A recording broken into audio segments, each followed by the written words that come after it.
Hi everybody, this video is going to be about the cue action. I've seen many mistakes in many players in their cue action, and the cue action is probably the most important after your mindset. Your mindset, your head is the most important by far, that's number one always, but cue action is probably number two. And aiming, of course, cue action and aiming, these are big. So in this video, we're going to talk about the cue action and many flows that you can develop, and which are goods and which are bad, all right?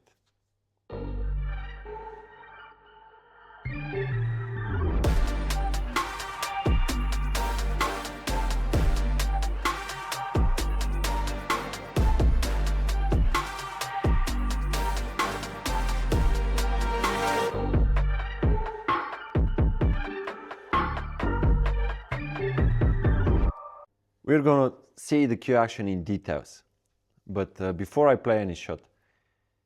So you want to get the tip to the bow, you want to make your feathers, then you want a front pose, then you want smooth backswing, then you want a back pose, and then you want nice delivery into the cue ball. Watch the video till the end to see the last tip about the cue action. So, what I mean by get the tip to the bow. As soon as you go down into the shot, get your tip as close as possible to the cue ball. This is number one. Then after first check, you start your feathers. So number one, get the tip to the bow. This is going to help your address position. This is going to help your aiming. After you get the tip to the bow, you want to start your feathers. Feathers are important. They give you the feel for the shot. Feathers can help your aiming. Feathers can give like 10%, just a little bit more aiming, precise aiming, into the cue ball, into that spot you want to hit on the cue ball, and of course, about the object ball as well. Many players are doing their feathers too fast, and moving the cue forward and backward too fast cannot give you that precise aiming. Now watch my feathers. To be honest, I was struggling with my feathers because my feathers was also too fast. Now I'll try to show you what are good feathers. So you get the tip to the bow, and now you start your feathers. So this is good feathering movement. That's not too fast, that's not too slow. All right? So this is good and nice feathers. After you're done with your feathers, then it's time for the front pose. Front pose is a pose on the cue ball. This is how it looks like.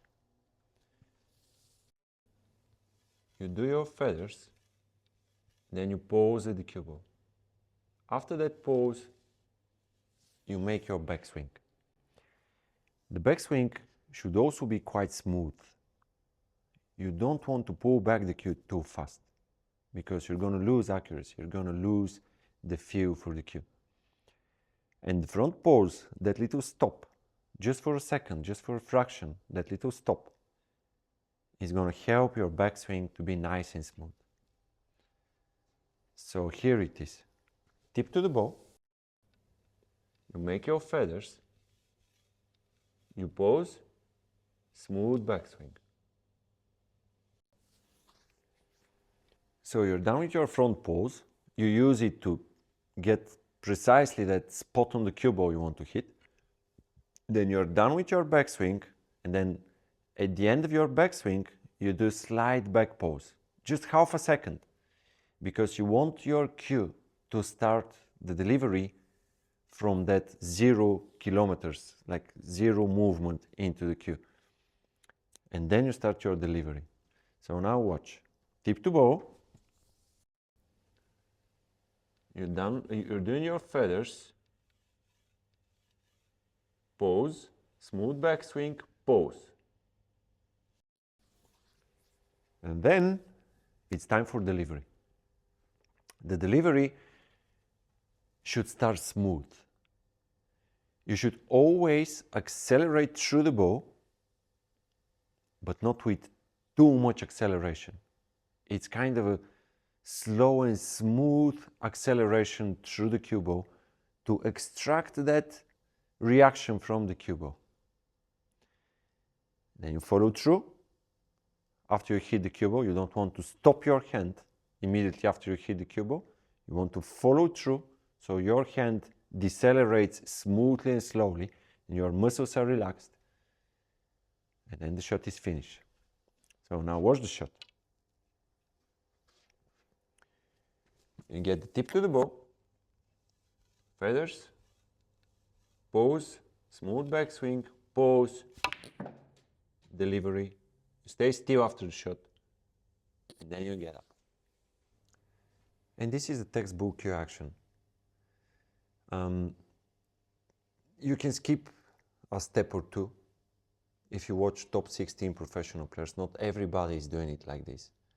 But let's say Mark Selby, Judd Trump, sometimes Ronnie, like the World Championship 2008, when he's playing Triple Crown events and when he wants to play really, really well, then his cueing is polished. His cue action is polished. There are no unnecessary movements and not much of that. So you can skip a step or two. Let's say you can skip the front pose, you can skip the back pose, but that's the textbook cue action, and many players are using them. Barry Hawkins as well. So think about it. Think if you can add something into your cue action which is going to help your game. Thanks.